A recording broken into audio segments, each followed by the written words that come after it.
అనంతపురంలో పనిచేసినప్పుడు పరిటాల రవి హత్య వెనుక మీ హస్తం ఉందని చెప్పి కూడా అప్పుడు ప్రచారం జరిగింది. మరి ఎందుకు నేను ఇక్కడున్నా, మరి జైలు ఉండాలి కదా, ఉమ్. లేకపోతే ఉరికమ్మ వెక్కాలి కదా. అవును. పరిటాల రవి హత్యలో నేను అనుకుంటే మరి నేను ఇప్పటికల్లా జైలు అప్పుడు మీరు ఎస్పీగా ఉన్నారు. ఆ క్రమంలో ఎస్పీగా ఉండండి. ఎస్పీగా ఉన్నప్పుడు 100 మర్డర్లు అయితే అందులో పరిటాల రవి మర్డర్ ఒకటి. సో ఇది పెద్ద ఈవెంట్ కాదు అది.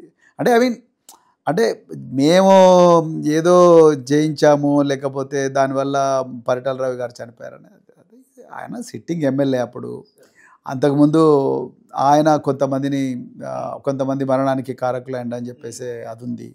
ఆయన వల్ల బాధితులందరూ కూడా వాళ్ళు గ్యాంగప్ అయ్యి ఆయనను చంపే ప్రయత్నం రకరకాల ఎప్పటి నుంచో చేస్తున్నారు. ఆ విషయం నేను పరిటాల రవి కూడా చెప్పిన. పరిటాల రవి నా మాట వినలేదు.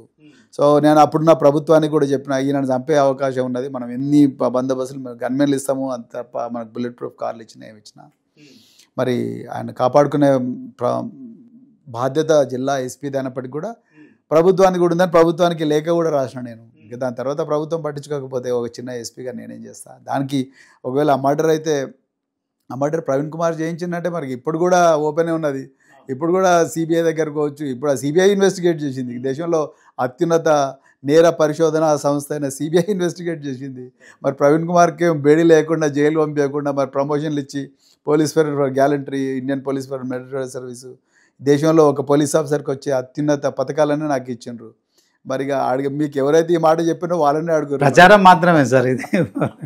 ప్రచారం అంటే దీని వెనుక ఇదే బ్రదర్. ప్రచారం అంటే ఏంటంటే ఇట్లా మస్తు మర్డర్లు అవుతాయి.